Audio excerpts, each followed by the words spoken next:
Welcome to Political Justice. It's yet another Saturday afternoon, and we're here with you once more to analyze the topical issues in Ghana. And I'm here to do so with my panelist, Dr. Nee Okai, Assistant Professor, Actuarial Science at Appalachian State University. And then I have Dr. Zita Seshi, who is a sociologist out in Canada. So once again, panelists, it's another exciting Saturday afternoon. And then we're here to do justice to the topical issues in Ghana. Can you guys hear me? Yes, we can. All right. So yeah, so you guys are welcome as usual. Oh, thank you. Yeah. So today we don't have our producer with us, so having to play a dual role of multitasking of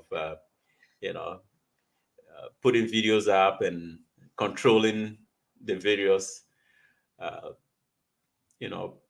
components of the show and having to host as well. But anyways, so I mean today the main issues that we're going to discuss is the Ejuso by-election. I mean that election has been riddled with a lot of incidents. Besides the political aspects of the election itself, there are so many things that happened that I mean we can characterize as not bordering well for our democracy, which we will discuss. And then we'll proceed to talk about the role of celebrities in our elections, particularly. I mean, and I'm thinking of us looking at this in two dimensions. So, one, I have observed a trend where certain public figures that were critical of JDM are now making an about 10. And this is not only limited to celebrities, but also even some individuals that were associated with the current government. And there are certain videos that I will play, and those would introduce the discussion for us to delve into. And so these are going to be our main issues, because I mean the elections and its aftermath and the issues that arose are very loaded, and so that can occupy us the entire time. But yeah, so viewers, I hope you will join us in the conversation with your comments, and then we would read some of them, and if there are questions that you have or issues that you want us to address, you put them in the comments, and then we'll bring them up and talk about them as well. So I want us to begin with the elections. Let's look at it from more of the political point of view. And I think I have the images of the polling that was done before and the outcome of the election as well, the election results. And so maybe maybe you can take it first. I would show this my screen. I would show my screen with that displays the election results, and then we can have a conversation about the politics around the election itself, right? So I hope you can see me, right? Um, this was the polling, and I mean, it seemed like they were spot on with in terms of the polling and the actual outcome of the elections. Are we improving in analyzing or predicting future election results in Ghana? Yeah, I think they did a very good job when it comes to the way they got close to the polling or the actual numbers. And I just want to give say tell them congratulate them on the good job they've been doing. And that's not the first time. I think they've been doing this for a while now. So I'm very excited that the numbers were actually close. So at least we have somebody we can trust in the Ghanaian political uh, realms when it comes to polling. So I want to say a great job to the global info analytics people, and I feel the reason why MPP wanted to kind of impugn the polls there was a whole talk on social media, MPP trying to tell them they didn't get it right, and I'm like, really? This is as good as it can get, right?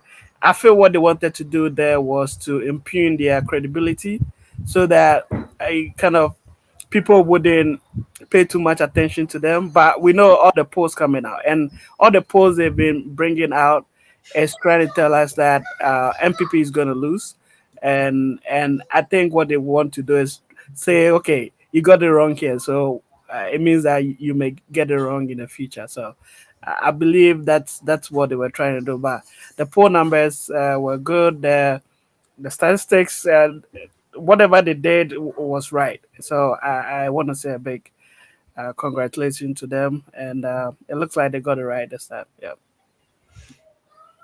Okay. So Zita, the voter turnout was pretty low compared to other elections. I think the voter turnout was about, and I am kind of developing a cold here. So I think the voter turnout was about 40 something percent. And is this sort of a high bingo for doom for the NPP in the upcoming election? Because Ejusu is considered as a stronghold, one of the centers of power of the NDC. And to for the election to be that competitive, I mean, we understand the fact that the independent candidate who ran against the MPP candidate was himself an MPP individual, even though he went independent.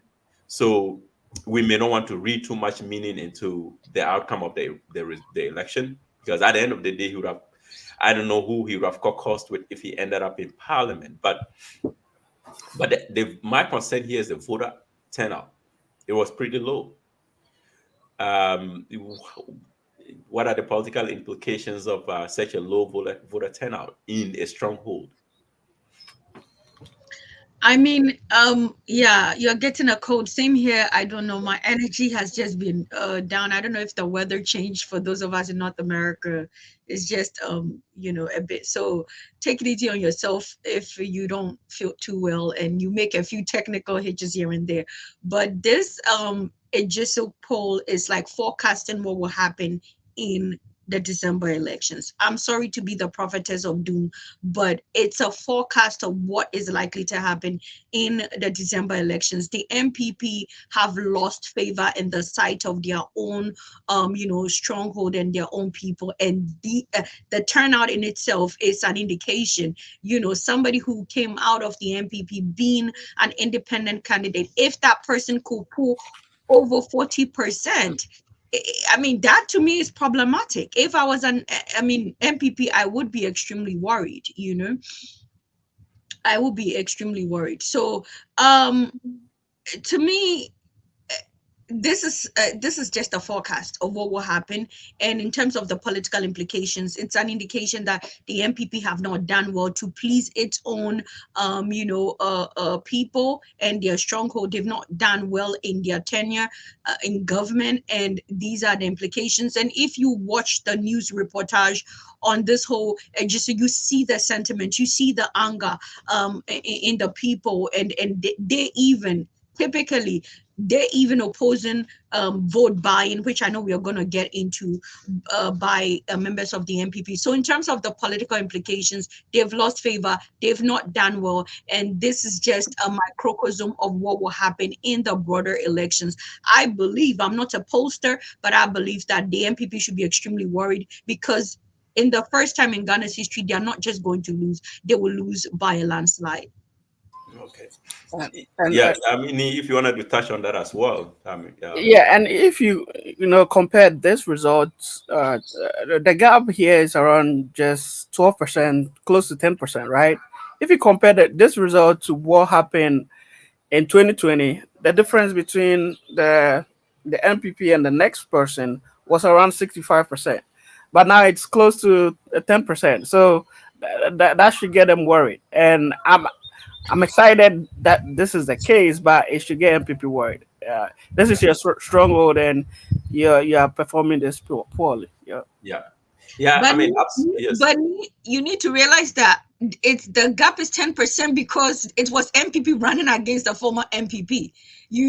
So imagine if they were running against other people. And I like the fact that the NDC decided not to even participate, because that is the stronghold. So that is the issue we should take cognizance of, that MPP kind of technically running against itself, but in a different side as an independent candidate. Hence the very small margins, because it just is strongly, it is their stronghold. And yeah, so winning by 60% against other opponents should not be surprising. But because this is an in-house tussle and a lack of peace and harmony within the MPP, we see this extremely tight a win of 10%.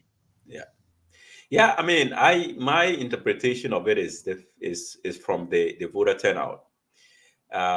Because if the NDC was to fill the candidate, it's not likely that the candidate. I mean, usually when you're dealing with these types of strongholds, the best that as an opposition party you can wish for is for a low voter turnout.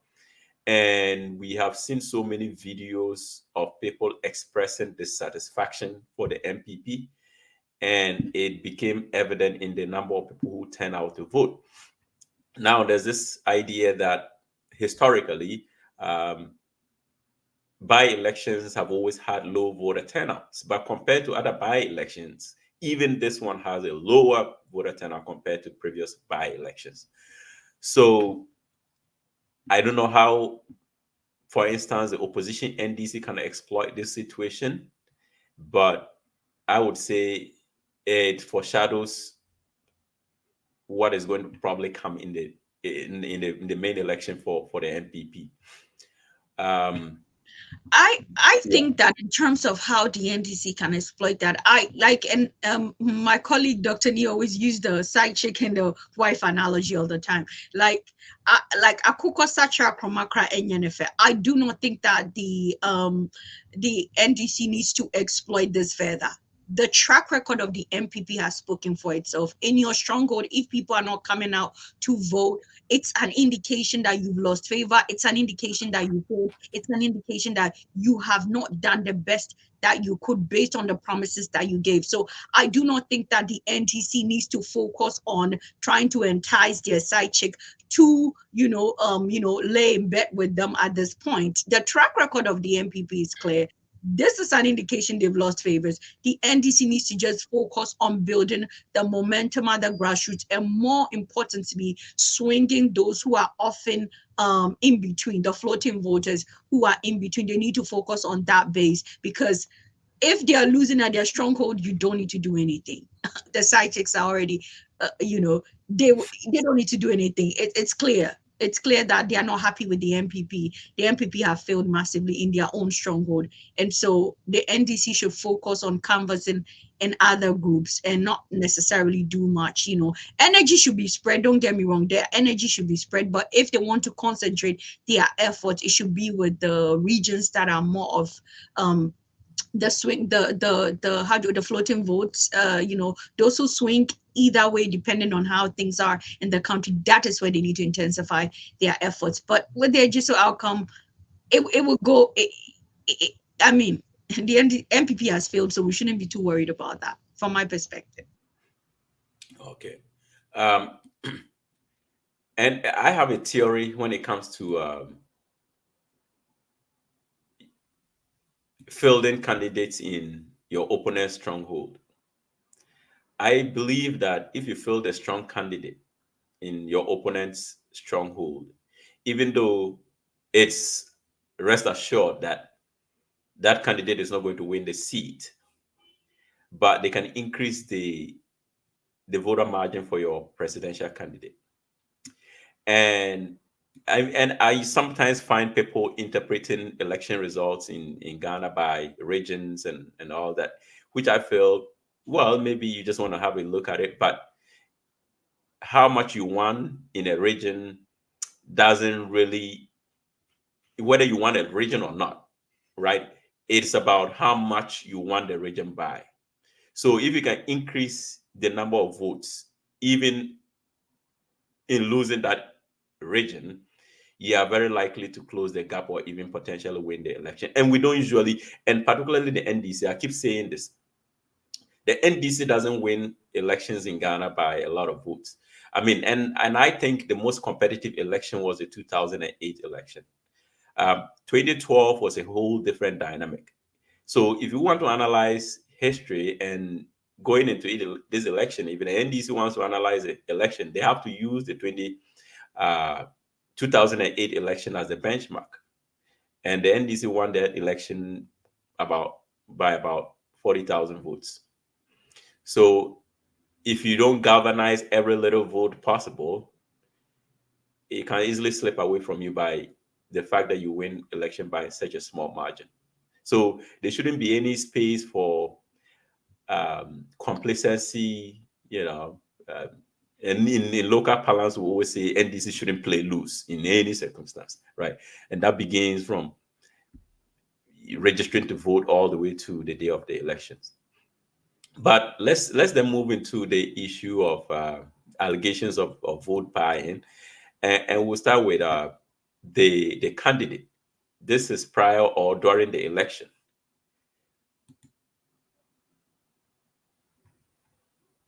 Before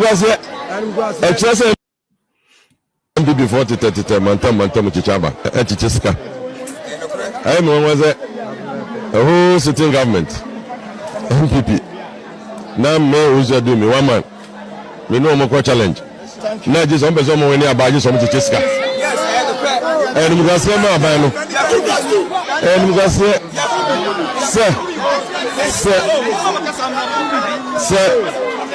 an independent candidate. And a whole MPP party contest. Not just a MPP for Jessica and San Omachimia winning. And because a chess MPP for women at the Papa Genaswa, or make a choke for say, or say Trabama. No man has on Jessica no winning. And because what to Mr. Ghana, any future. under this government. Any future, you will future. Omega say Yahweh, ewa business here, Yahweh, Joshua, and to move on also na muntu aba mfama yi. Na so many bibia aka. Na say to beat an independent candidate.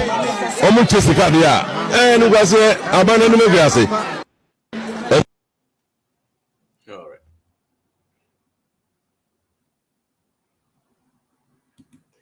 Okay. So yeah, so whose fault is this? I mean, there's always this, conversation about, is it the electorates that are demanding money from voters, or the voters are the ones that are, trying to use money to influence the vote? And is this peculiar to the MPP? Is it that? I mean, let us be objective and honest. I think this is peculiar to all the political parties, where during elections there's some form of a barter trade. It is not always in the form of money. Sometimes it is, food products like rice, corn. In recent years, the MPP has made big investments like television. I mean, the MPP, they are not playing with the way they buy the votes, television and all these interesting stuff, bags of rice, not the small one. They're really recently on social media, I think it's somewhere in the northern region, they had huge bags of rice, and it was on social media. They were telling people to pick bags of rice for that. So from an objective standpoint, I would say that this is typical of Ghana's political terrain. However, what makes this problematic is the fact that they are doing it on the day of elections.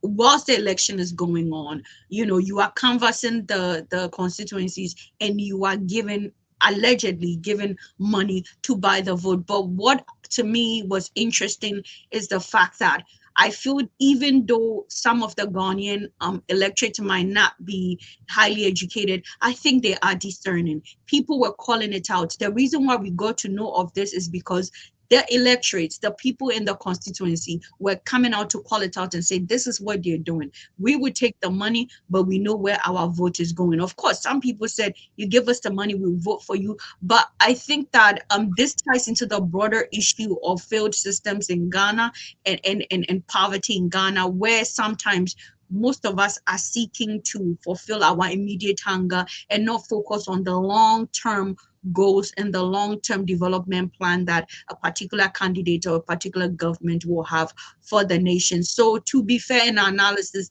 this is not just akin to the MPP. This has been part of Ghana's political terrain. What makes it interesting is that in the time of the MPP is that not only have they increased the items that they're willing to trade for votes, like giving out televisions, but they are also canvassing the streets during the election period and offering that incentive there. That to me is very bold. That to me is a blatant disrespect for our democracy and our democratic process, and should not be condoned in any form. Yeah, and there's another video here that I would like to play this video, and then you come in. So the first one was the opponent complaining that the incumbent was sharing money to influence voters. Now there's an actual video of voters talking about having received money, and in some cases they took their phone numbers to send them money via mobile money. Let's have a look. White, B8. Obisa about to abandon my lawyer. Not do the amount. Equity, I just mentioned. Otu abani wia, otu my lawyer. Ni a chodi, a phone number. Sebe momo. Me client ko onum. So no to aba. Okwa no. Omo choni di echo number. Say omo send momo. Etu wo cho wo ton you vote. Now anybody no me show because say me. Come on, what be? Media ni. 81. 32. Say you got to about way. I don't see you got to about was. I was Mama di card. I just had the card. I come. Let you go. Over what you have every day. Nobody has check. No more you go to some sort of idea. So that is a get from your ID card. And this is what you have. ID card we have.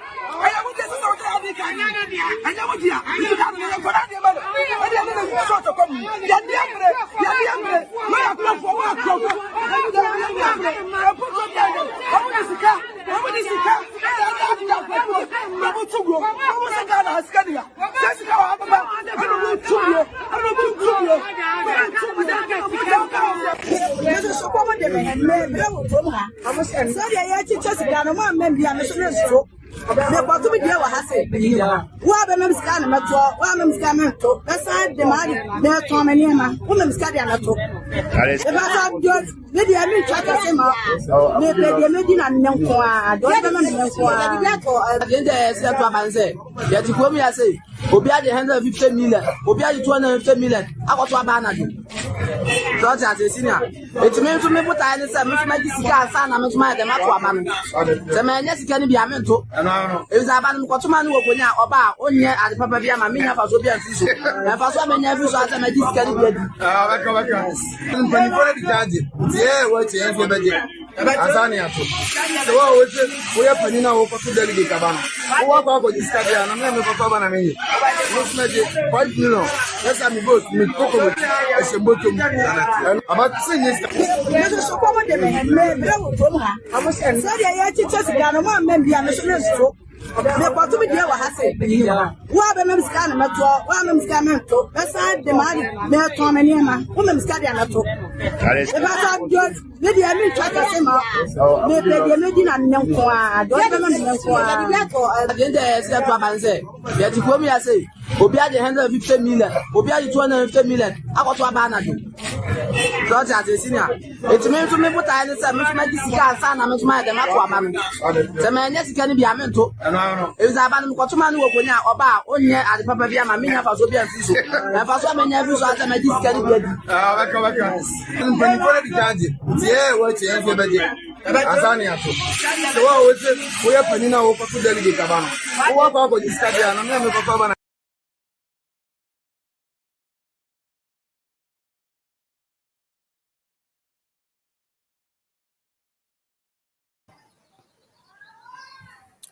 Muted. You're Okay. on So mute. yeah, I identify, 3 issues here.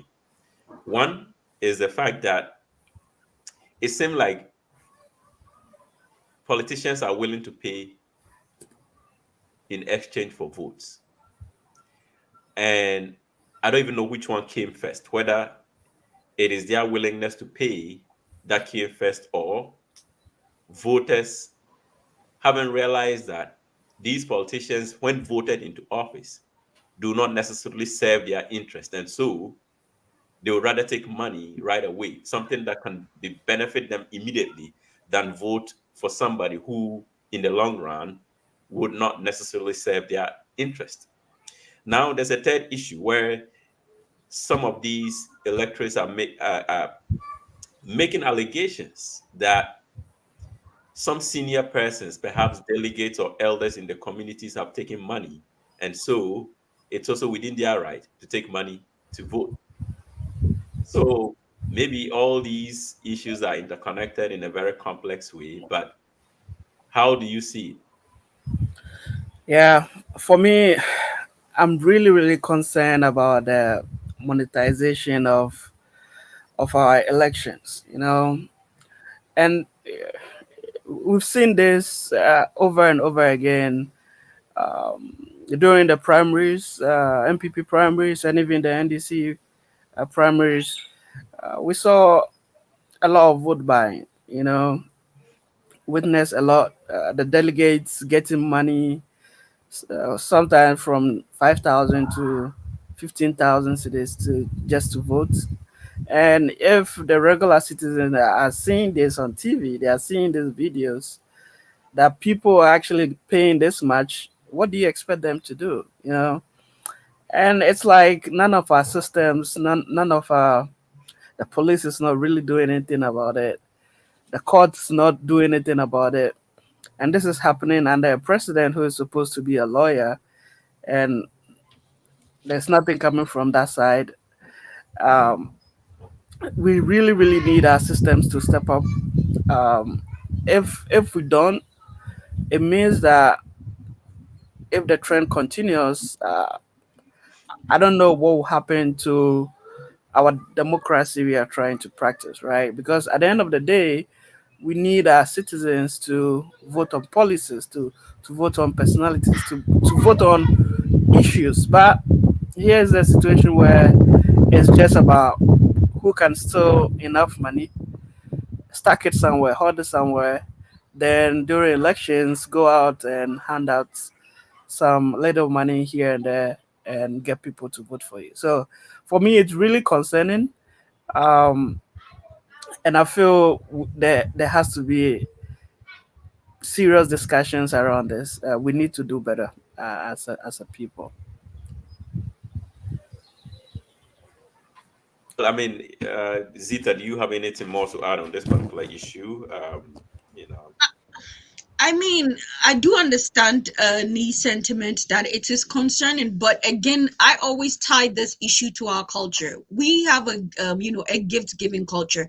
Every system will thrive within a particular culture. So we are in a culture where the concept or the element of gift giving is quite common in our cultural practice, where you go to somebody's home, you offer something, and that like that. So for me, I always tie this monetization of um the politics or vote buying in Africa, in Ghana and other African countries, to our unique culture of gift giving. Here, you in North America, you don't do that. People will serve you, and you can't. With the exception of when you go to a restaurant to eat, then you can tip and not that. But in our daily encounter, you don't tip people for doing their work. You don't say take this for lunch. The gift giving is not part. So for me, I always tie it to our unique culture and the infiltration of the European system of democracy that we are currently practicing, and how that has in itself created this unique concept of always buying votes and stuff like that. So I do side with me. It is quite problematic, but it has been part of our culture, be it as Agana is trying to say, be it if it is the electors demanding, or the politicians or the political people who are standing trying to buy the vote. Is I think is dualistic. Both exist. It's like demand exists, supply exists because of demand, right? And so politicians understand that, and I like this unique video that we posted on our platform, where I think a learned colleague was breaking it down on how this whole thing works, how this machinery works. Because where are we expecting politicians to make donations when they go to funerals, pay school fees? People will come to your house.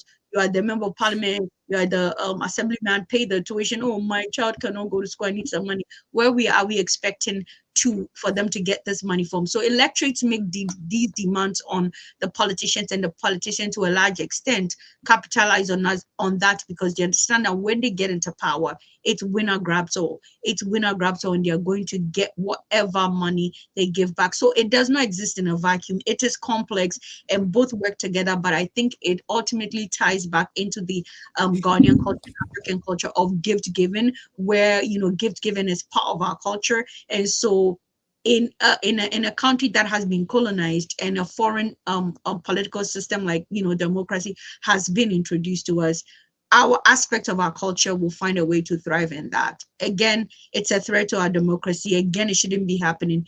But like I said, when systems fail and there's pervasive poverty, people can only seek to fill their stomach right now and not focus on the long-term benefits and the long-term development of Ghana. okay. Look, I think this idea of our culture and it's been sort of uh, the basis, or it's giving people the convenience to be corrupt. I don't necessarily agree with that, because the thing is, if you go to most indigenous societies or even our traditional homes, people carry themselves with utmost integrity. So the culture of gift giving can exist, and in the midst of that, we can identify practices of handing stuff to people, which we can interpret as, or we can all make a genuine assessment and see that this is meant to influence. So, especially when it comes to certain official functions, we should be able to redesign issues related to what gift one can accept when they are a public official.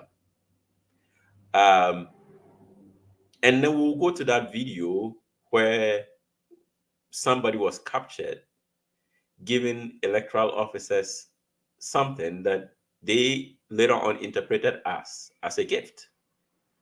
So I think people are using our spirit of hospitality or our traditional way of communal coexistence where we share stuff with each other as a basis or something to cover up their evil deeds. Sometimes it sounds like a very convenient excuse, but I don't think that the we should muddle the issue with our traditional upbringing of sharing things that we have with people, or and even here people do it in America and other places. When you go to visit somebody, typically you would have a gift with you. So I don't think the culture of gift giving is not uniquely African. It's in most cultures, but they decide to deliberately draw a line between when it becomes a gift and when it can be interpreted as being used to influence somebody. And so we are practicing a democracy.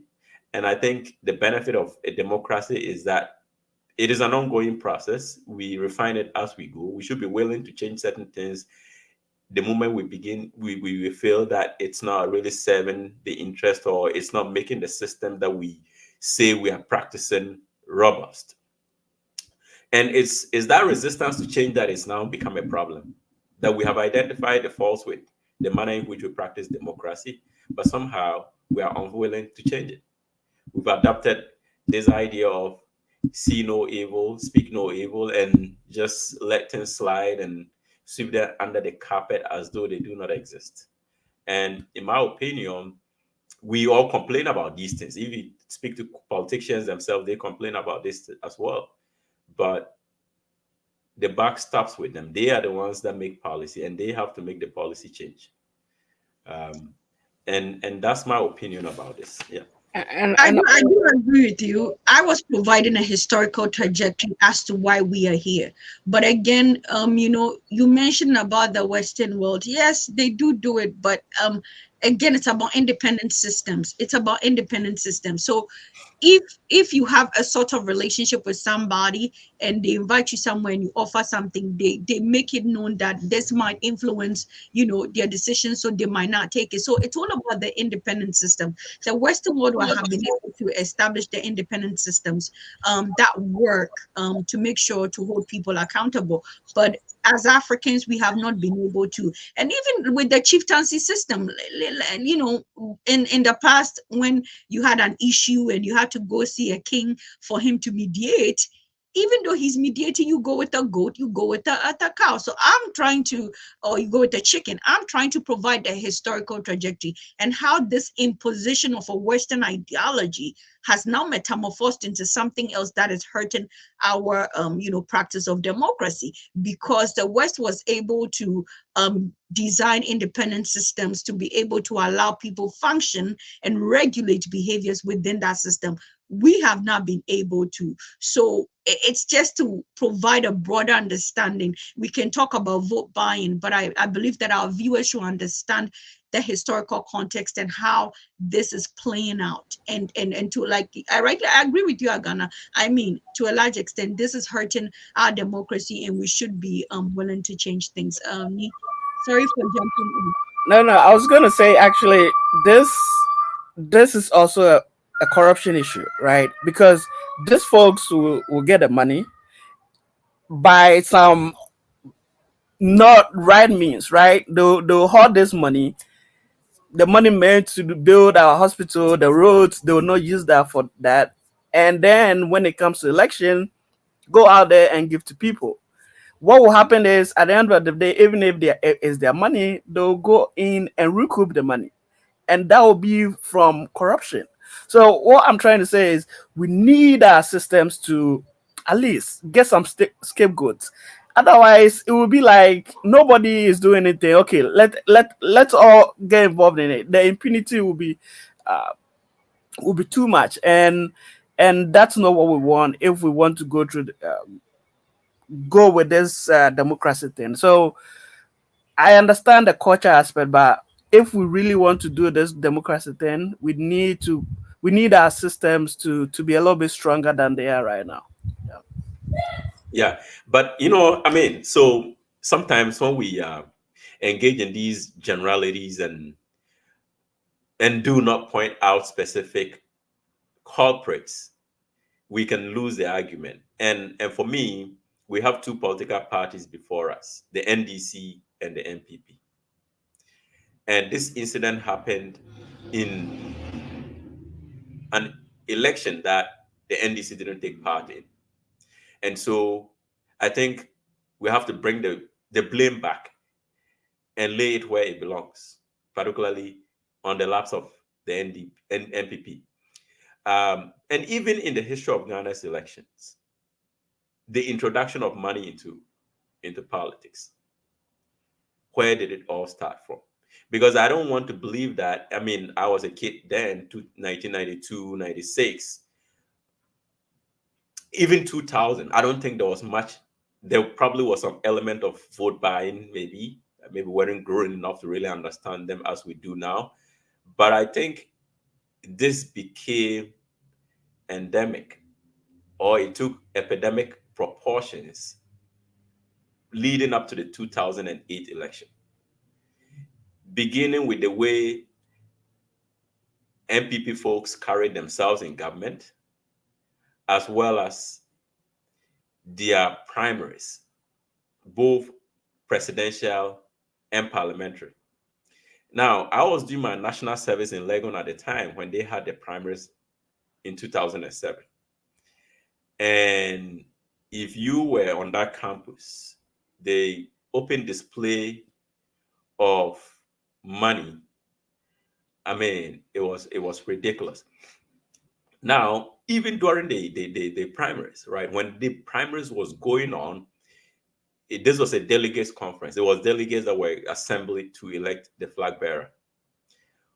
When the election was going on, they had to take a break. I think this election went all the way into about 2 a.m. the following morning, or even longer than that. There was a stalemate at some point because apparently, when the delegates election was going on, these were just select number of delegates, and these were the MPP executives. Apparently, there was still lobbying going on, and there was an incident. Lord Comey had alleged that somebody was sharing money in the Congress while the voting was going on. You know, someone was physically handing money to delegates while and so they had to take a break. They took a break, and I read Arthur Kennedy's book, and apparently when they took the break, the party chairman, together with the president, had to convene all the candidates and bring everybody to order, and they went back and voting continued. So I would say the introduction of money, as we currently see it in our politics, started in that proportion from 2008, largely from MPP officials who were in government at the time. Of course, it was going to be fueled by the monies that they had made while in government. And I mean, and maybe we don't have time. I would have read excerpts from Arthur Kennedy's book, which is Chasing the Elephant into the Bush. And he puts this in his book about the fact that the ostentatious lifestyle of NDC chief executive, district chief executives, ministers, the primaries that took place, and the amount of money that candidates spent on those primaries were largely to blame for their loss of the election. And Ghanaians saw it. We had never seen money play a significant role in politics as it did at the time. And so I think if we want to trace this issue of vote buying, we can trace it right all the way right into the doorstep of the MPP, largely from the from events around 2008. I don't know if you guys have anything to share in that light. Maybe you guys, yeah, I mean, I don't know where you guys were in 2007 when we were living life after school in Legon on Legon campus. Yeah. I mean, Nee, I don't know if the nothing. You don't have anything to add. No, No. no, Okay. I just feel right. Hmm. We just, as I said, we just need our system to be stronger Yeah. because I'm not trying to absolve MPP of blame here, but during NDC's primary, they also gave what they call transportation, right, to almost a lot of people, like 300,000 delegates or whatever. NPP during their primaries, we had reports. Baumia was giving around 500 cities. Ken was giving around 300 cities, and these are around 250,000 delegates, right? So if you do the math, that's a lot of money. But the thing is, and not just this big primaries, but all the by elections we've seen, in this past years, they go there, give the money. My problem is there has to be some there has to be some kind of action from some of these authorities that we've put in place to make sure to guide our democracy in the right direction. They are not doing that, right? And I also feel some of this, some of the blame should be laid right in front of Akufado's office, because you're the president. Certain things you have to set a tone, right? And he's never commented on an issue like this. None of the people responsible for this have not said anything, and we see it getting worse, and it's getting worse. And at the end of the day, they feel they are in power now, so they don't have to do anything. And this will come and probably go in that same direction. So what I'm trying to say is we need our system to work, right? And that's basically because the system will be like the referee. We will not have anybody in the game, and that's what we need. Somebody that could, okay, when it gets too bad, or you call it out, or you try to, let people know certain things we will not tolerate, right? And it's not happening.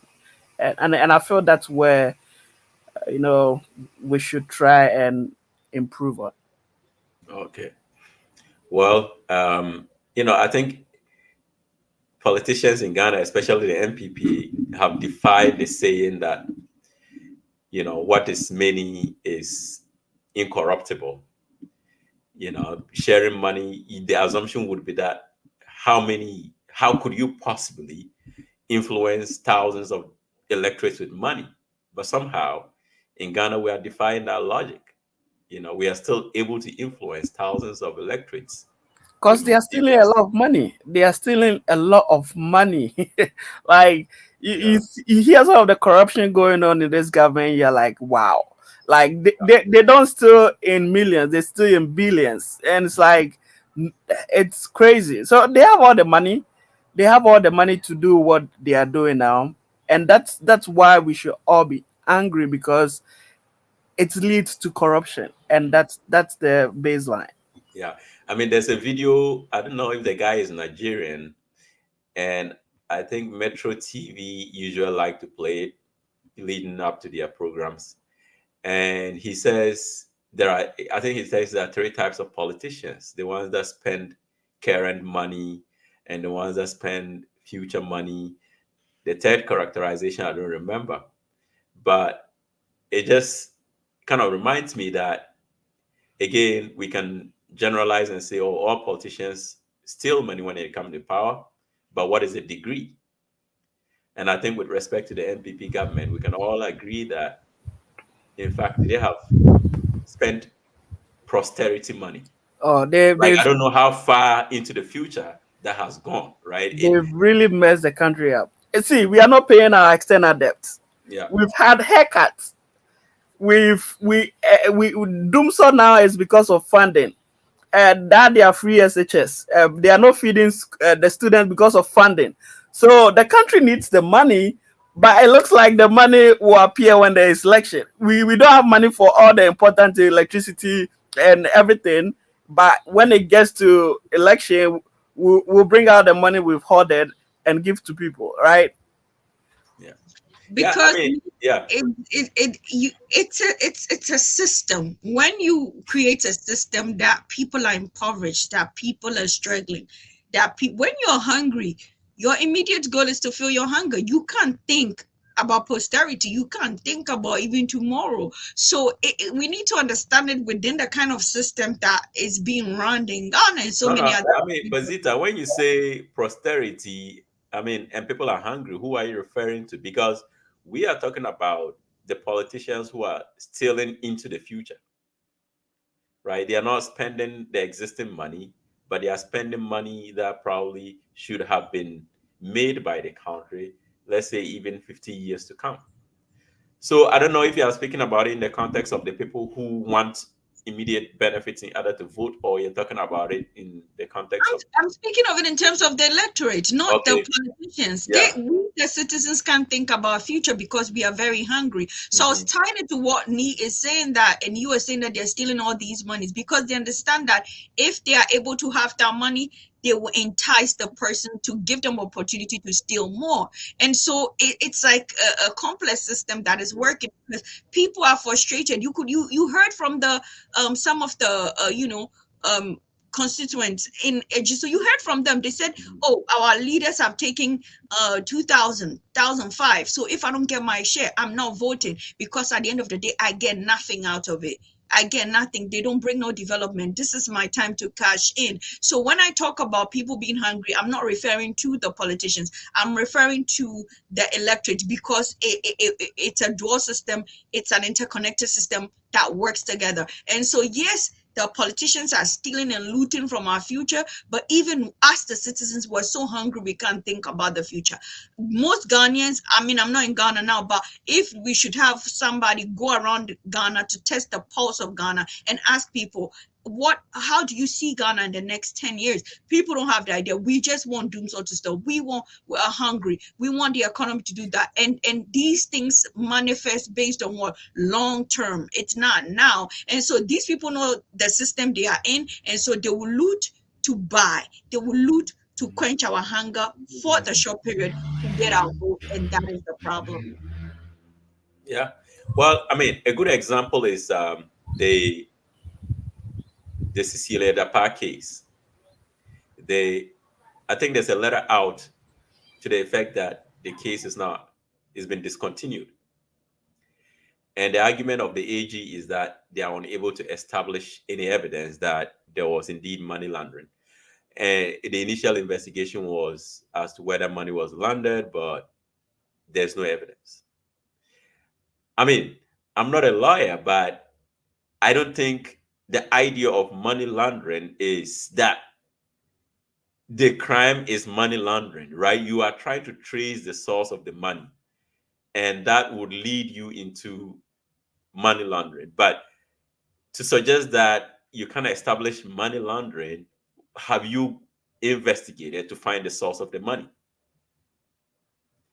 And the AG said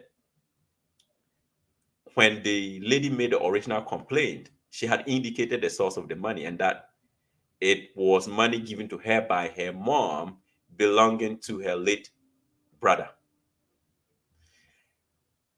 I mean, this is some hell of a story.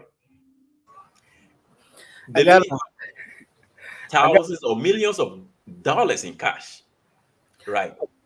Who? It's just insane.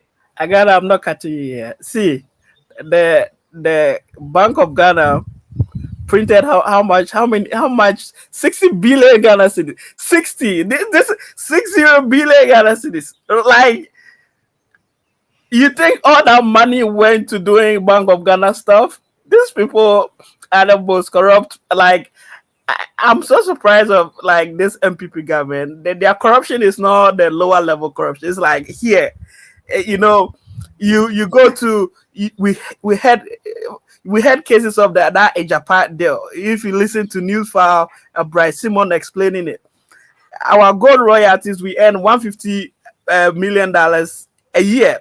They were willing to mortgage that for a $500 million loan today. Mhm. So it means that in 4 years, that loan will have been paid. And they were mortgaging it forever, like perpetuity. It's like, and the funny thing is, the people behind the company buying this gold royalty deal will not be made known. So basically, these folks will create a company and go into that. They'll give government of Ghana $500 million to get $150 million a year in perpetuity. These people, man. Yeah.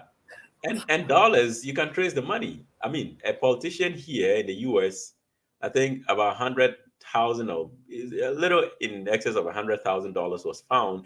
I mean, he had a pending case, and there was an FBI search of his home, and they found close to $100,000 in cash, and that became a big deal because nobody keeps that amount of money in their residence. Having that much money in cash raises a lot of red flags. And I think the dollar is such that you should be able to trace it and find out where that money came from.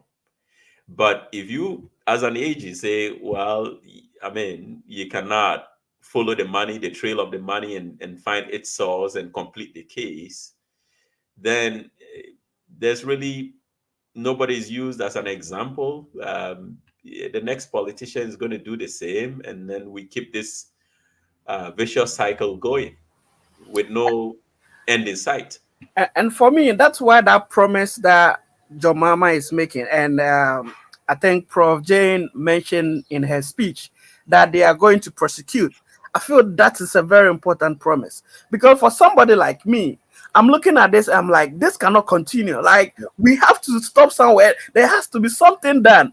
So if you tell me this, I'm really, I mean, I want good economic policies. I want all that, but I really really also want to make sure none of these people did anything. I mean, I know some of them are corrupt, but there are levels of corruption. Some of this corruption is like, is hellish. Yeah, Like those stuff should be punished, so yeah, that we should all see that, okay, at least something is being done, right? yeah. I mean, all criminal cases have different degrees, and there's different types of punishment depending on the nature of the crime. And so, political corruption has its levels as well. And again, we shouldn't fall for the or into the temptation of you know wrapping them all together in one class. There's a need for us to distinguish the level of corruption that has taken place in this government compared to other governments, and that is not an excuse. We're not excusing any other government, but we just have to get the gradations right. Now, going into this question of penalizing people who are found to be corrupt. Now, there was a video of a Joy News reporter reporting the by-election that was going on, and right behind him, there was a certain member of parliament who had pulled an envelope from his pocket and deposited it on the table. Now, people saw it, and of course, the alarm bells went out. And the idea was that he was attempting to influence the electoral officers who were at the polling station at the time. Now, I saw another interview of him saying that that was not the case. In fact, he even denied that it was money in the envelope, and that his excuse was that why would he want to influence electoral officers in the full glare of the public? But that video, actually, the intention, it was sort of something that happened fortuitously. It wasn't the reporter didn't intend to capture that moment. He just happened to be in the background doing what he was doing, and he got captured by it. And so his argument that it happened in the full glare of the public with cameras around was not really exactly an excuse, because I saw the video, and I interpreted as he trying to be covert in his actions. But he issued a statement, and let's listen to the statement. And when we come back, we'll talk about it. My attention that there is a video in circulation. Okay, so it's come to my attention that there is a video in circulation in which I was seen picking a white envelope from my back pocket and dropping it on a table in front of 2 Electoral Commission officers. I would like to state that on the 30th of April 2024, when the Jisu by-election was being held, I was selected by my political party, the New Patriotic Party, to supervise 5 polling stations in Fumesua. During my numerous rounds and upon reaching the Pentecost Church polling station, I interacted with the officers to find out if the election process at the polling station was coming up well and the numbers that had registered at that time. The officers indicated that the process was smooth, but at that time their food had not been delivered. I then asked them if they would be okay if I offered them lunch. They accepted it, and I put an envelope on the table in the full glare of all. I then left, granted an interview with Adom TV, and continued to the other polling stations. I must state unequivocally and in all honesty. Go back. He said he went and asked them if they would want something for lunch. Okay, so at the time their it lunch was says, not delivered. during my numerous rounds and upon reaching the Pentecost Church polling station, I interacted with the officers to find out if the election process at the polling station was coming up well and the numbers that had registered at that time. The officers indicated that the process was smooth. That have voted. But at that time, their food had not been delivered. So he's a caterer. I then asked them if they would be okay if I offered them lunch. They accepted it, and I put an envelope on the table in the full glare of all. I then left, granted an interview at Dome TV, and continued to the other polling stations. I must state unequivocally and in all honesty that the gesture shown by me to the electoral officers was with good intent and not to bribe nor influence them to act contrary to their conscience, conviction, and character. The Electoral Commission over the years has built an image of credibility, integrity, honesty, and discipline, and I will not do anything untoward to erode such virtues. I've endeavored over the years to build an image of integrity, credibility, honesty, kindness, and discipline, and I will not do anything deliberately to diminish it. In fact, those who know me will attest to that. Although I acted in good faith, it seems my good intention and action have been misconstrued to mean I have bribed or influenced the electoral officers. That was not the case. I did not bribe anybody. As unfortunate as the incident is, I'd like to apologize to the Commission and the citizenry and assure all and sundry that such an act will never happen again. As unfortunate as the incident is, I would like to apologize to the Commission and the citizenry and assure all and sundry that such an act will never happen again. I will also gladly submit myself to any process to establish the truth of what transpired at the polling station on that day. Thank you, Kingsley Nyakun, MP, Kwadaso. Look, just 30 seconds on this. If our brother wanted to...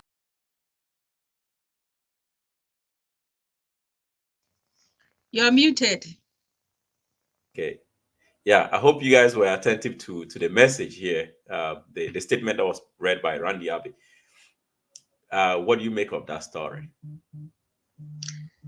I think it's just, you're caught and you want to make an excuse. I mean, in as much as we want to believe that the Electoral Commission is an independent body that is supposed to function within the realms of ethical conduct, we have seen in the time of the MPP that the Electoral Commission is increasingly becoming, an extension of the interest of the incumbent government. And so I do not buy that idea that, even if they said their lunch have not been delivered yet, you are not in the position to buy lunch for them, because this is an election where there are other, political interests as well. So you are not. Is it that it has come out that the money was given at 10 a.m.? So it's not even lunch. Yeah, so it wasn't even lunchtime. Okay. Yeah, it wasn't even lunchtime. Even if it was lunchtime, I'm gonna benefit of the doubt. Your job is to go find whoever is the head of the Electoral Commission in that particular, police station. So, I came here to monitor things. Your people are saying that, they've not received lunch yet. Are they in arrangement? That is what you're supposed to do. You're not supposed to take money out.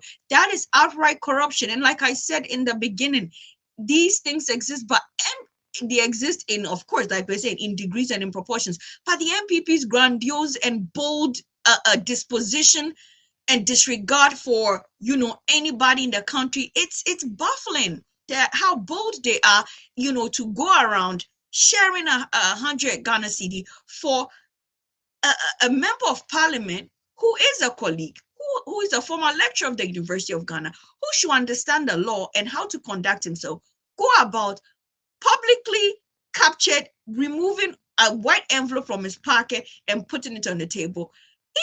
Even you are trying to induce something within your favor, because you are not the only it's not just people from your party that are running in this race. There are other people too. So it is in bad taste.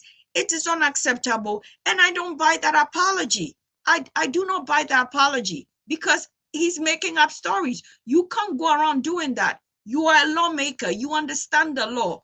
And it's, again, these raise concerns ahead of the December elections. I'm just saying, it really does raise concerns, because the Electoral Commission is supposed to be an independent body. But like Barack Obama said during his tour in Africa, we lack independent and strong institutions. That is the problem, because even this casts a shadow on the ethics of even the people working within the EC as well. It casts a negative shadow on their codes of conduct. What is their codes of conduct? Are they supposed to be accepting money from people, politicians, during an election period? Are they supposed to? So to me, this is just all around, it's bad. But the MPP just keeps proving to us that they have no respect for us as Ghanaians and as citizens and as electorate, and they'll go about doing what they want to do with no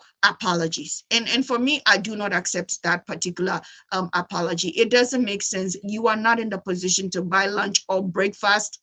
Your job, if you were there to monitor the polls, you were supposed to contact whoever is in charge and say, hey, your people said they've not eaten. What are the arrangements to make sure they eat? That would have been something I expected of him. Now, why do you even have money in envelope in your pocket in the first place? Like that intention. Oh, come on. Yeah. Was this the case of a good Samaritan who has found himself in the wrong side of public opinion? Anybody that believes that, I have an airport in Ghana called Kotoka International Airport. I want to sell it. That's I don't know who believes that story, but for me, I just feel this is actually a good example to use him as a scapegoat, right? We need to make examples, and a lot of people break the law. They are sorry for it, but they still pay, or there are some repercussions. So we need to make examples. He's actually admitted to the wrongdoing. So our authorities, if we were a serious country, would, the case is already made. You against the law, you have to face the punishment. But of course, it's Ghana. uh, that impunity, they are breaking the law with no regard. They know there's not gonna be any repercussions, and it's like it's a free, nobody cares, and that's the order of the day. It's so sad. I hope he's being used for a scapegoat, but it's not going to happen. Yeah. Yeah, I mean, he went around the issue. I think when it happened, immediately he was interviewed by the Joy News guy who had captured him, as well as is a Kofi Adoma. And in that interview, he actually didn't admit that there was money in the envelope. So he kind of danced around the issue, but when it became clear that there was no way that he could, you know, get out of it, he had to admit that indeed he gave money out. Asked them that if they had eaten at 10 a.m., if they had had lunch at 10 a.m., and they said no. And so he decided to be a good Samaritan and have some prepackaged money in envelopes and dropped it on the table. You know, I think lawyers always say you have to establish intent. And in this particular case, are we going to be able to establish intent, even if the Attorney General decides against our wildest imagination to prosecute it? But I mean, my opinion about all these things is that the moment we identify these issues, we that is what Parliament should be about. Parliament is not for people to go congregate there for 4 years and take um, ex gratia after, but they have to constantly enact laws that would address some of these issues. I mean, at the founding of our country, the construction of the constitutions, every single issue couldn't have been thought about. So Parliament is supposed to be enacting policy and coming up with acts of Parliament that will address some of these issues. And so if we identify a problem and we feel that we don't have the systems or the laws in place, then we need to be proactive and go ahead and do that. Now, some people also complain that in Ghana we have a lot of laws, but it is the implementation or the enforcement that becomes a problem. Now, how do you actually even come up with a law when you don't have a way in which you would enforce the law? Because I think that a law is only useful when it can be practically enforced. And so in the process of actually coming up with a law, you should have alongside thought about how to enforce the law. If you don't think that way, then I mean, you really haven't passed the law. So again, when we talk about these things, they always talk about enforcement and all that stuff, but we really have to be able to address these issues. And I think part of it, and Zita, you talk about colonization or the colonial legacy a lot. And I think it's also one of our biggest problems because most of these laws were adopted wholesale without really any thought about their practicality. How are we going to operationalize these laws? But we put them in our books by virtue of the fact that in other known democracies, these laws exist. But how are they enforced in our context? And so maybe, yeah, Exactly. there could be issues against people being corrupt in election or paying individuals. But how do you enforce that? How do you really, you know, nip that in the bud? Because the people who are supposed to enforce the law have a political side. We all need to be honest. When the electorates were talking, they said, "Oh, there was a policeman in front of one of the white van." So why is a policeman in front of the white van that is distributing money? You understand? The only the law works to an extent when it comes to the poor and the vulnerable, and that is unfair. And to be fair, this also happens in the context of America as well. We see rich people get away with it. There was a blonde lady that ended up murdering her boyfriend, a Nigerian guy, Obumseli, Christian Obumseli, and there were cases of the white lady being abusive, but nothing has happened. She was discharged. She said it was how do you call it?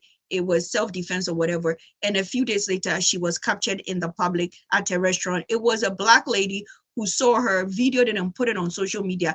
That created a public outcry for her to be arrested later. And my point of referencing that is that it happens. But to a large extent in Africa or in Ghana, we realize that even the people who are supposed to be like Atamil said, may God rest his soul, who watches the watchman? Who is watching the people who are supposed to implement the law? The law enforcers are already bought. What is a policeman doing in front of a white van distributing 100 cedis to elected? So again, the whole system in Ghana, I'm sorry to say, but like we are saying, we just inherited a legacy, but we did not look at how to hybridize, if that's a word, how to, alter the laws we inherited to fit our culture, knowing the kind of people we are and how we operate, for it to be operationalized and work. We've not been able to do that. So people act with impunity. And I'm sure there were servicemen, security people on the floor, but they don't care because they were supposed to pick him up and say, "Oh, boss, you're not supposed to do that. You're not supposed to, drop anything. This is against the law." But guess what? A policeman is in front of a van distributing 100 cedis. So who is going to arrest who? It's so sad. It's so sad that we are in a country where the law only works when it comes to very vulnerable people and it punishes vulnerable people.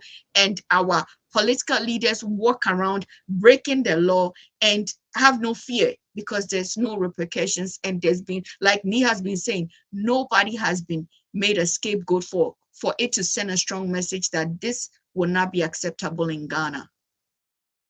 Yeah, and this is a guy who is a professor. He was a professor actually at Legon before he became a politician. And I mean, people, these conversations have gone on where people have questioned his integrity, especially being the fact that he was an educator. We are supposed to instill certain values in our students, and that they would grow up to become meaningful members of the society. And then the individuals who are supposed to model the younger ones are the ones that are caught in this very act. And again, I usually say, it's about time we jettison that idea of assigning automatic value to certain individuals by virtue of the degrees or their credentials, and just treat them as human beings, right? Let's judge them by their character and behavior, because we can no longer trust that. Somebody who has gone through the nurturing of a PhD and the expectation is that he would nurture the next generation.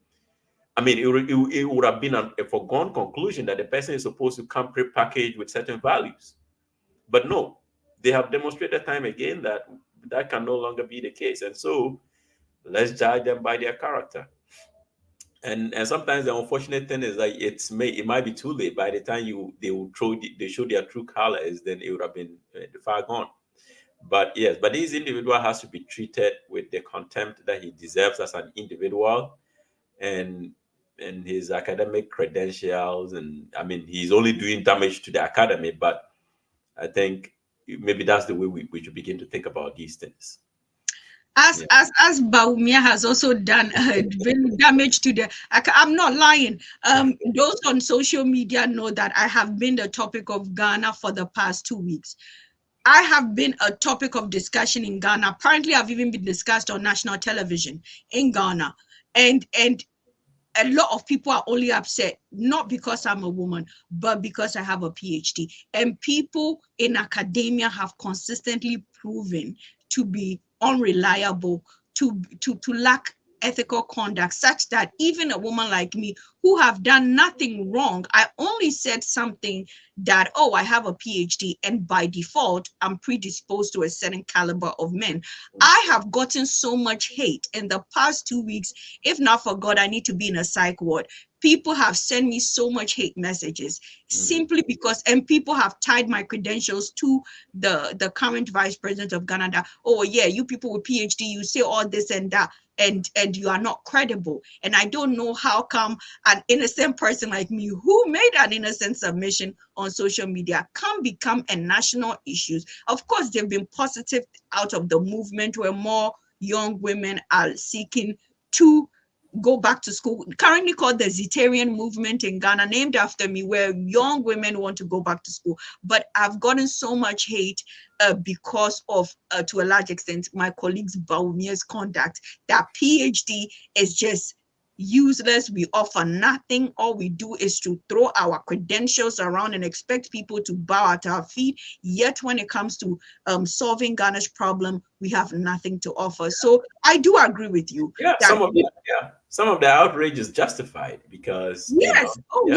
yes, I agree with you. It's justified because some of these people who have these titles have not conducted themselves well. And so those of us who proudly have this title and we parade it as something we've worked hard for, we bear the brunt of the dissent and the kind of animosity that some of our leaders have created, among. So I'm just saying that currently, if you're a PhD holder, please cease fire. Don't even put yourself in the Ghanaian space, because you will get it. They will come for you as they've come for me, and I'm just hoping this thing pipes down really soon. So yeah, I mean, I agree with you, Professor Kingsley Nyako.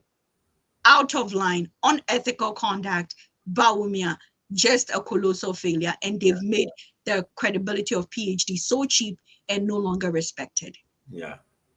Well, well said. Well said. Any contribution in this light? Well, I was gonna say when Zita was talking, I was like, people actually what they are thinking right now is true with regards to Baumia being telling us all that those lies and attributing it to everybody that's a PhD. Because the truth is, I got my PhD because I wanted to, add to the number of people who have a career background, who are professors. But also one of the reasons why I got a PhD is because of President Mills. I looked at him as, wow, this guy is so like clean. He's so class. There's the class. There's the and he's so demeanor. You look at him, you're like, yeah, I like this guy. And I realize that he has a PhD. Okay, actually, that's something I'm interested in. And now you have this Baumia, that guy who came in like, okay, I know everything. We've been giving you the chance. You said if the fundamentals are right, the exchange rate will explode you. Okay, I understand economics, so I agree with you. That is right. Now you're in power. You are trying to tell me, oh, by the way, that is not true. I'm like, is this guy really? Is he okay? Saying one lie to another. We shouldn't tax Momo because it will hurt the cashless economy, which I also agree. But hey, your government tax Momo. You didn't do anything about it. You didn't say anything about it. Apparently, you were some of the proponents of this policy. Now you are running for president. You are telling us, oh, by the way, vote for me.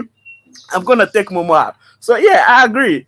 People don't trust any of these credentials anymore, right? And it's like all these people we put so much faith that we expect them to know better and do better are the ones letting us down. So I agree. Right now we are all lost as a people. We don't know who to trust because, to be frank, I had a lot of faith in Baumia, and that guy has failed miserably. Not taking it for me. If I fail, I would like to take accountability, right? And the truth is, you take the accountability and you learn from it. But this guy has not done none of that, and I'm like, what are your values, right? Where are your values? Where does it end for? Is it just the power, right? Is that your only goal? And so for me, I understand why people, don't like PhDs these days. Yeah. Yeah, you gotta take responsibility. I mean, everybody is wrong. Yeah. Every now and then. So you cannot always be right, right? Yeah. If the thing is not working, say it's not working. Yeah. But you're like, oh, there's doomsaw, there's no doomsaw, and president is saying doomsaw never happened. It only happened about Mama. I'm like, what is going on with you people? Yeah. I mean, absolutely. So, well, I guess we will have to move on. And as I had mentioned in the beginning of the show, we have recently seen a lot of about turns. People who were critical of Mahama all of a sudden have rendered apologies. I think Captain Smart on one of his shows apologized to Mahama, first of all, for not only criticizing him, but spreading falsehoods about him. And we've seen a lot of celebrities being called out. Some of them reluctantly eventually had to come around and change their position. Even MPP faithfuls, in the person of Hobson Adoye, recently has said that he's willing to come on national TV and apologize to JDM. Shatawale is equally in the mix. So I have a few videos here that I want us to play, and then we would get into that conversation. And there's one here of this guy called KOD. From the time I was supporting the campaign in 2008, and then I remember I was for almost 8 years. The plans we had for Believe in Ghana, which motivated me to support him, me to me and I can't 1 year, I'm on a term necessary. Those things can't happen in a year. And so I didn't want to chair say or person or Yama Ghana and you to support him. 7 years no big dreams video now. it had like a lot of things put together in that soundtrack, and it was recorded intentionally because we knew that was the vision he had for this country. So why a Creative Arts Council? Yeah, that's okay. Creative Arts Council, they understand our creative industry. Me who any musician or chroma noma or J copyright and ABBA. You know, Creative Arts Council, but I don't think it's affected and changed the lives of any creatives in this country. We're struggling, you know, financially. We're not able to project Ghanaian creatives as we ought to. And time, you started believing Ghana and this money in 2008. We thought, sir, if there was going to be any major change in the creative industry, it was going to happen in this time. It's not happened. You know, the free SHS, very, very commendable. But the Nokra, you know, here home, feeding of the little ones is a problem. You know, school feeding cry a problem because... problems, yes. And as a negative effect of supporting Nanado in 2008, Radio Gold. Don't you think, sir, since I was supporting His Excellency President Mahama in the upcoming election, Ubenya problem with Nkofo MPP side? On problem, then say next week, say my money school fees, but I'm going to mami and I said, day. Kweku, maybe 45 years. You know, our founding fathers on the continent, Kwame Nkrumah, they were young people. At the point we had someone who was about 31 years, Jerry Rawlings, you know, taking the realms of affairs in this country and deciding how things worked and went in Ghana. At 45 years, you think I need someone's mind to decide what I do as a person? That's totally wrong. And if anyone feels that because they know means, you know, many or you're not for Kweku, the only thing we don't share is blood. Yeah. But we've never had a conversation say, joining me and Abi. No. No. I mean, the only time is someone like Miriam John Dumelo, then he votes by Ayawaso into media free Domekwa Samedi by Ayawaso to support him. Wow. And one can't change Kofi for vote in Bra. It was my personal decision to support him. You did that? I did that in the last election. Yes. In the last election. You know, and we've decided, say, we're going to go all out and in that constituency campaign vigorously for him to win that seat as well as put all our resources behind President Mahama to win the next elections. Wonderful. Awesome.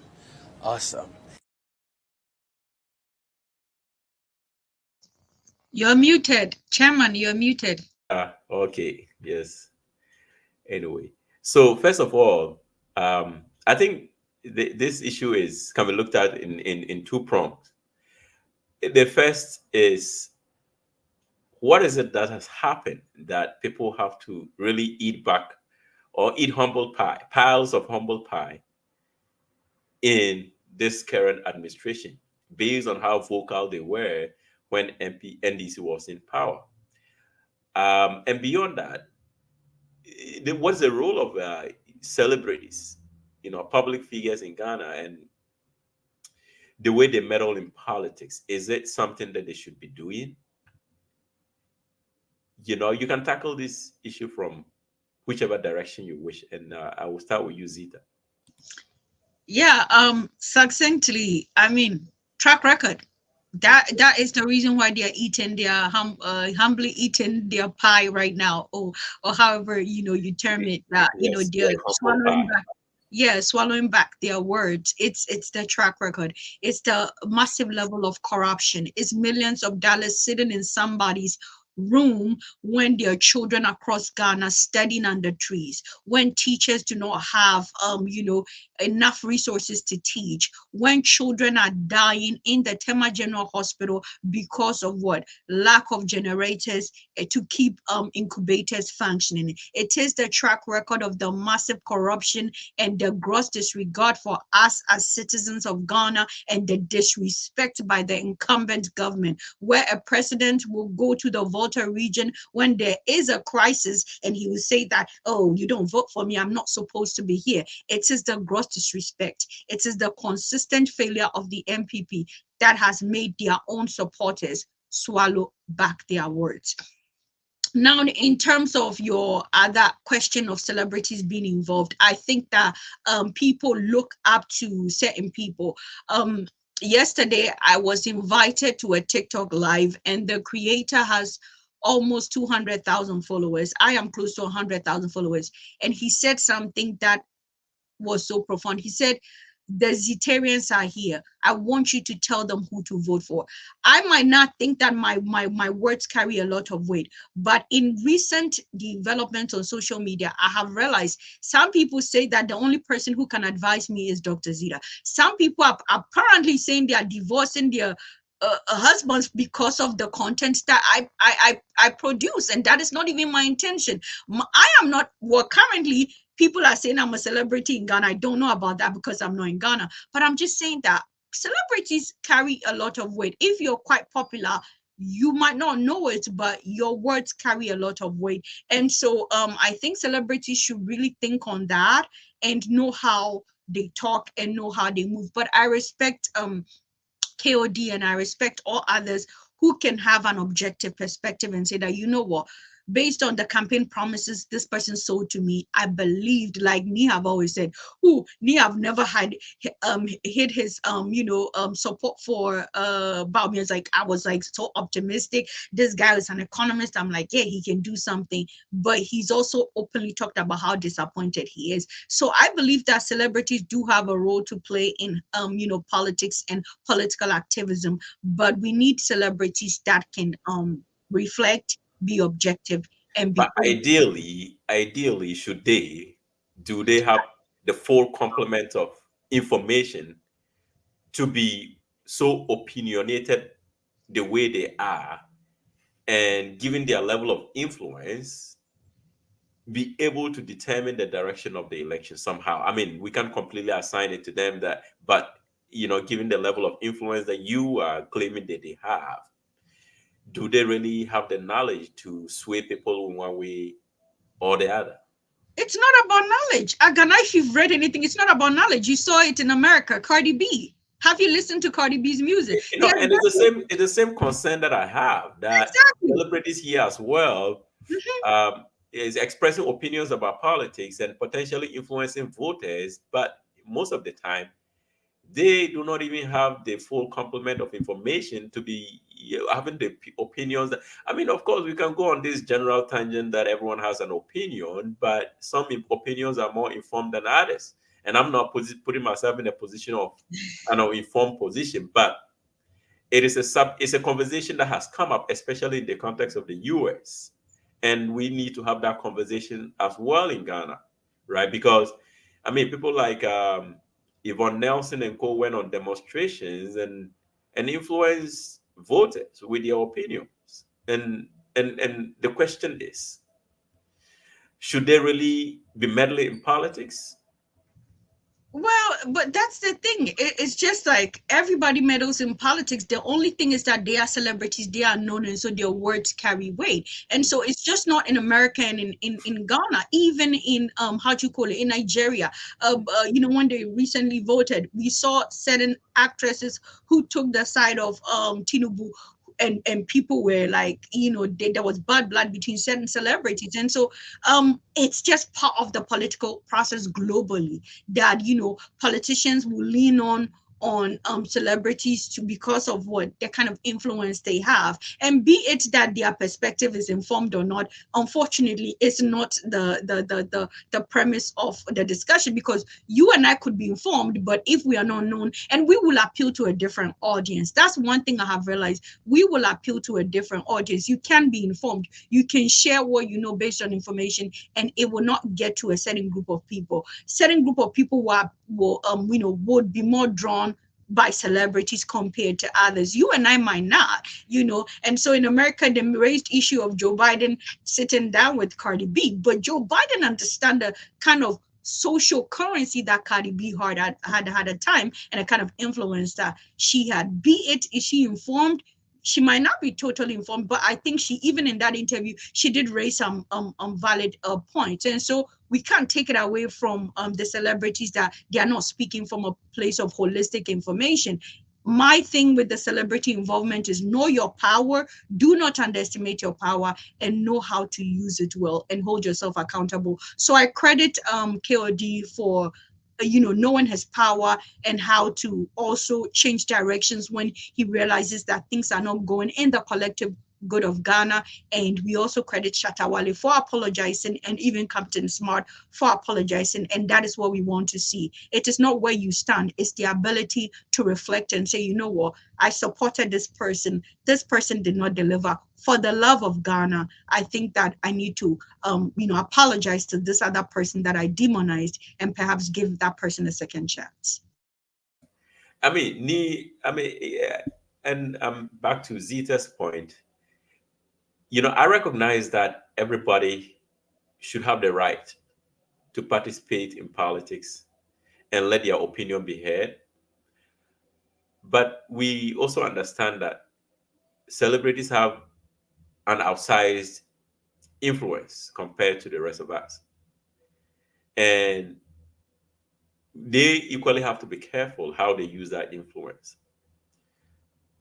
But is that what we have seen?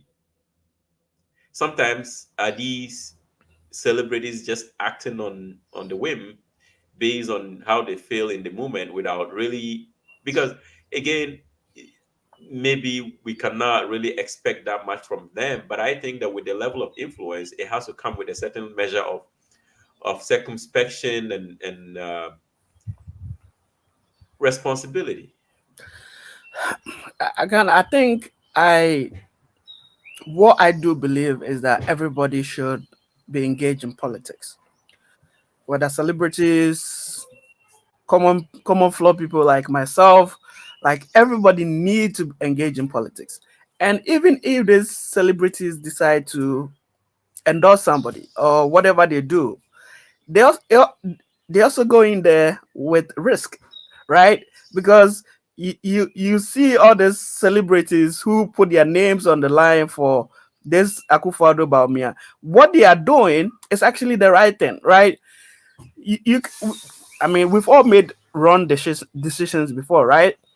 What we should worry about are those celebrities who presented with all the evidence still do not want to change their opinion.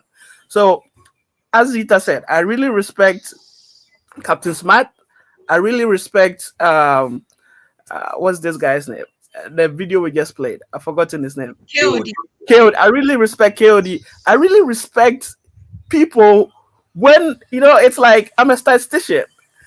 You know what Bayesian analysis is? When you get more information, update your prediction, right? So that's what they are doing. That's what every human should do, right? And to be frank, in Ghana we only have MPP NDC, right? It's going to go from here to here. We always talk about having trying to bring in the third party. When the third force or the third party do the right thing, Ghanaians will move to that angle. But for now, we have these two parties. So what we have to do is always fight them.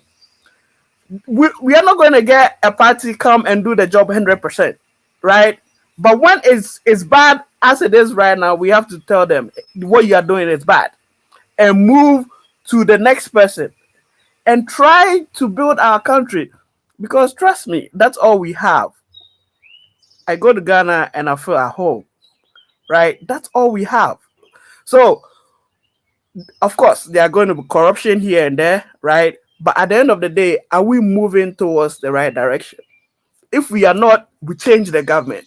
We fight them and fight them and fight them until one day, if God blesses us with an intelligent president again, like Nkrumah, or somebody whose vision is like 30 years, 50 years beyond his time, maybe the country will grow or do better.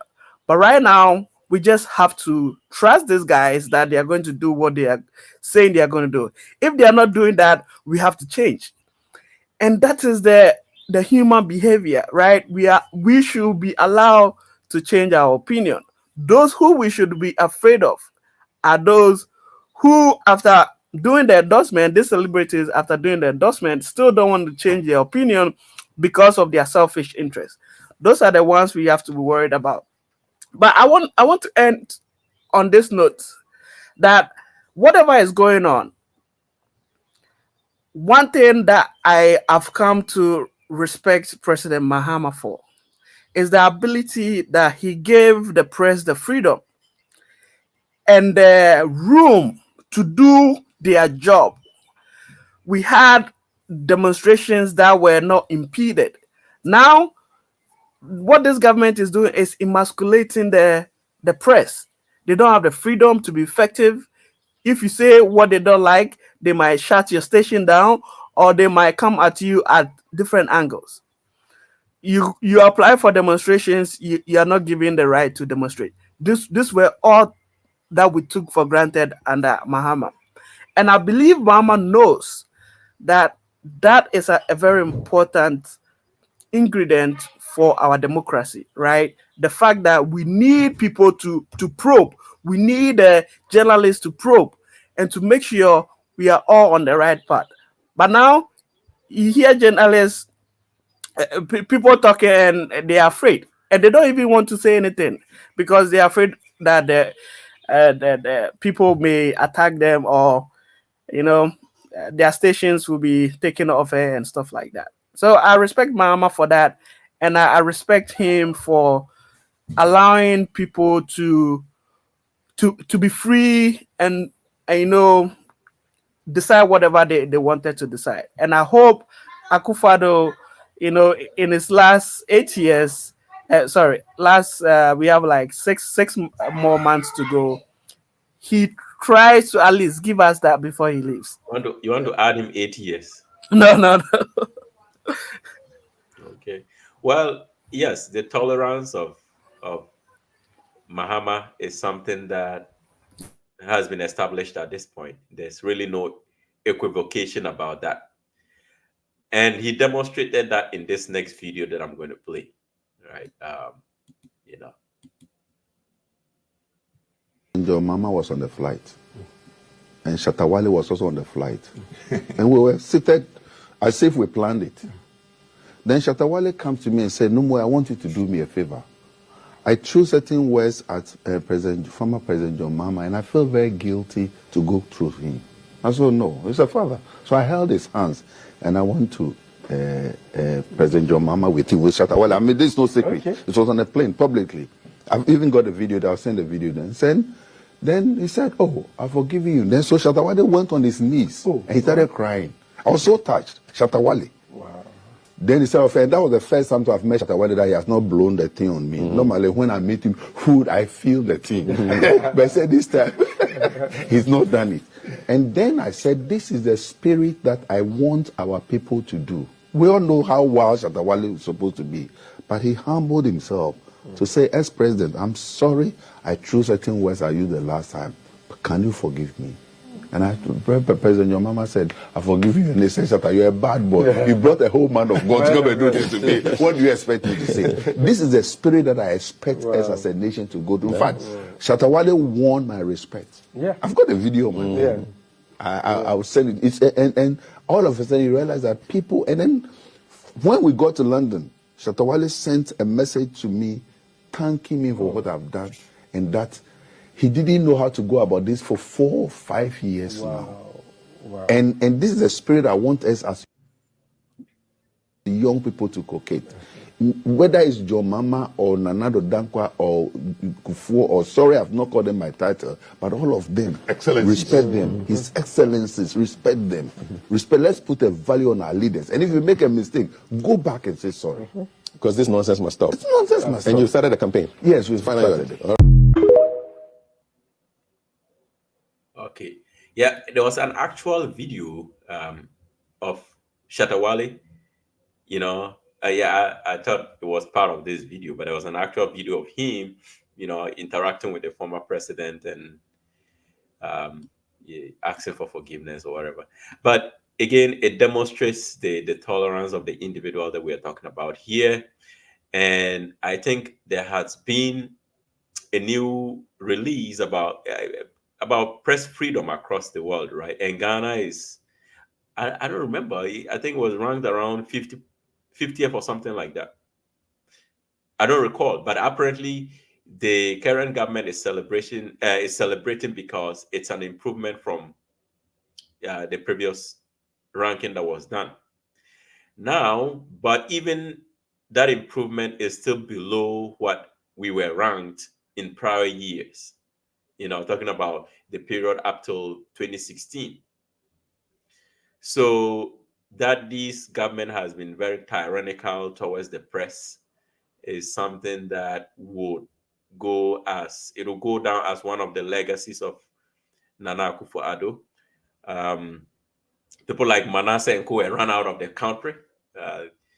They weren't given access to operate. Unlike in previous years, they had free access to government offices and space, and they could, unravel acts of, malfeasance. But now they don't even get the access. So if you are a journalist and you're interested in doing any good work of journalism, putting our politicians' feet to the fire, you not get the access. You're not going to get into the rooms where you can get information. Yeah. So, and again, this is not only limited to maybe the neutrals.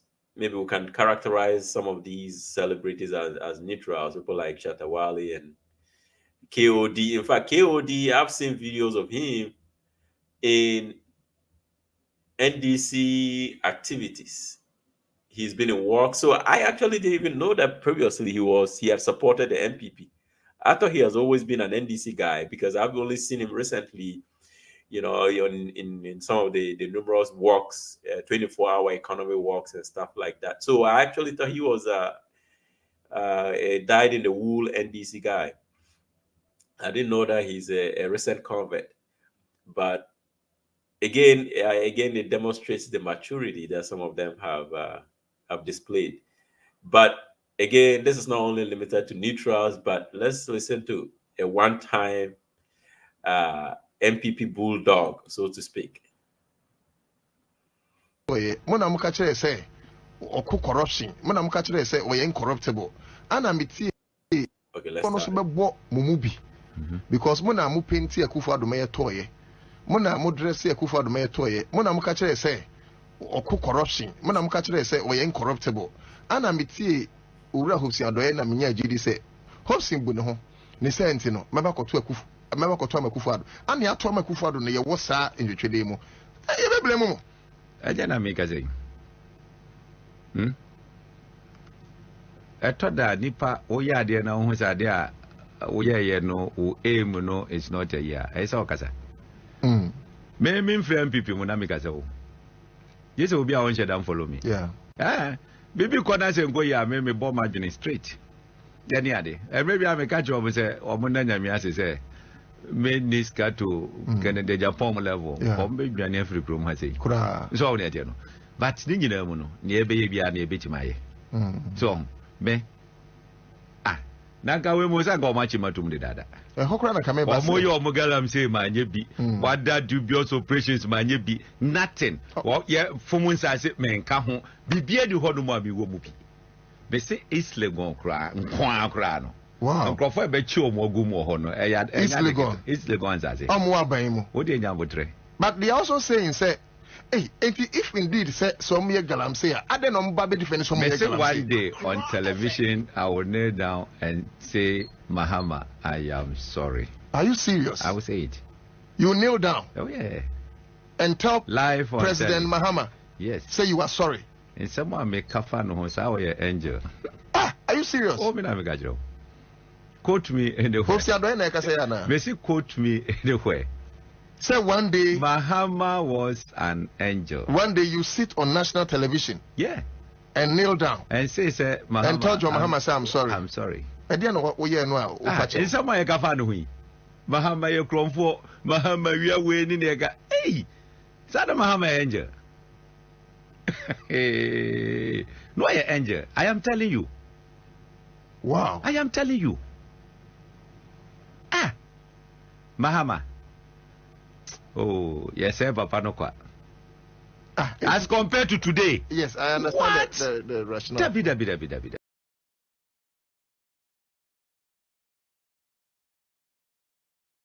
Is it sour grapes or what? You were muted, so we didn't hear you fully. Yeah, so I'm saying like what we just heard from Hobson is that are those sour grapes? Is he disgruntled because he has fallen out with his party? Because this was a guy that was literally used as the attack dog of the MPP. When did he realize that they had committed all these obscenities? And when did he realize that Mahama was treated unfairly and deserves an apology from him? I mean, it's politics. It's he's doing politics. That's what it simply means. He's just doing what we know to be politics. I mean, of course, some level of disgruntledness and of course also realization that the party has not delivered. Two things can be right at the same time. Of course, he could be disgruntled because he might not have had his way or whatever perceived position or favors he expected to get when his government came to power might not have come to fruition. However, it's also true that his former party has not lived up to expectations, and those have led to. And the thing about when you become an ex-member of a political party, anything you can do to kind of pepper them, like they say in Ghana, you're gonna do it. So he's saying that he would go down on his knees to apologize to former President Mahama. Is just a way to kind of rub pepper in the eyes of the members of the MPP. But I think two things can be right at the same time. We cannot disassociate people's personal interest from their a particular stand they take. People are not in politics simply because they love Ghana more than anybody. Self-interest first. So sometimes when people interests have not been achieved or fulfilled, they are able to go in opposition and begin to ruffle feathers for their former party. So I think two things are the same in this instance. I'm not looking at Hobson saying, oh, he's so objective, he's focused on Ghana first. No, people are in politics for personal interest. Even me sitting here, that people are beginning to whisper political ambitions in my head. Somebody was telling me life that they can see me as a future running mate and all that, and I should make a political stand. Even me, if I choose to ever enter politics, I'm not going in. In as much as I love Ghana first, it must also kind of align with your personal goals and your personal interest as well. So yeah, Hobson is just sour grapes. I agree. It could be sour grapes, but sour grapes with pepper on it. Yeah. Well, sometimes sour grapes or personal interest can serve the public interest. They can sometimes align, as you said. A double-edged sword. I agree. Yeah. Somebody is a clear case of my enemy's enemy is my friend. Yeah, for me, based on the information we have right now, based on what the MPP is doing right now, based on the unseen levels of corruption we've seen under this government right now, I'll probably side with his opinion of this government is doing worse than what Mama did, and that's what is forcing him to speak out.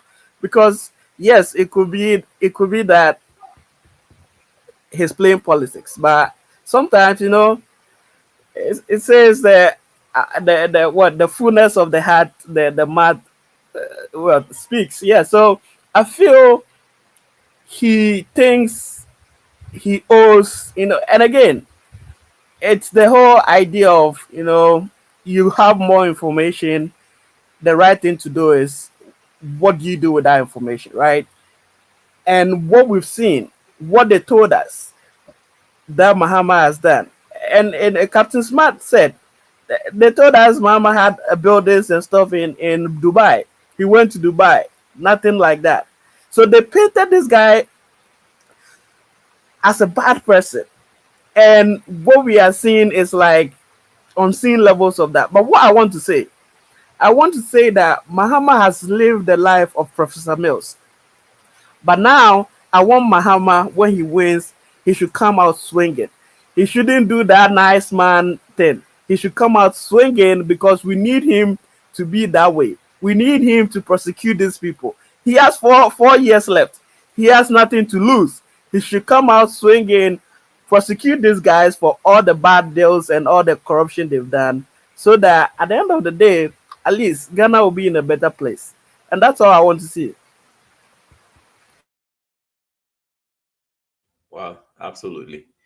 Well, I mean, yeah, Hobson, of course. I mean, I can see the bitterness. I think it all started when he was relieved of his position with the national security, right?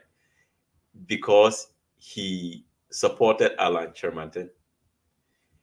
So this is a political party that will eat its own children, pretty much, because even in internal competition, some people are so vicious that they can't tolerate you having an official role in government and supporting another member of the political party in his bid for the flag bearership. So, I mean, I think he has every right to be bitter, because he hitherto had done most of the dirty work for their party. And to be treated the way he was, I think he's now bringing out the truth, right? So some people can be serving their own interests, but in the process of doing so, they will reveal the truth. He may not, maybe he carries himself in a way that he may not lie, and so we get to hear what the truth is. And he said a lot in that video, and that could have been a whole subject on its own in terms of our discussion, but we were limited to the conversation around people making about turns and the reasons for doing so. I mean, as usual, we always have a lively conversation, and unfortunately, we have to draw the curtains here. I've been particularly slow this afternoon because I think I'm developing a cold. The weather is changing. We are in spring, but the weather is not consistent. You wake up in the morning and it's very cold, and then it warms up. And if you're not careful and cover yourself very well, you can expose yourself to cold. So I hope you all take good care of yourselves, and or if you have any closing words to say, you're welcome. Otherwise, I would say, as usual, we'll meet next week at 2 p.m. Eastern Time, 7 p.m. Ghana time. And we thank our viewers for being with us this afternoon. I think it's 6 p.m. Ghana time, right? 6 p.m. Ghana time. Okay. Yeah, we have that daylight saving thing that confuses me all the time. But anyways, so we thank Benjamin Wayo Mahama for, blasting our show on his platform. Our producer is not here with us today, but we still thank him. He did the groundwork before leaving. And I thank Zita, Nee, and all of our viewers, and we hope to see you again next week. Yeah. All right. Yeah, see you. Bye, guys. See you next week. Yeah. Bye, guys. All right. Okay.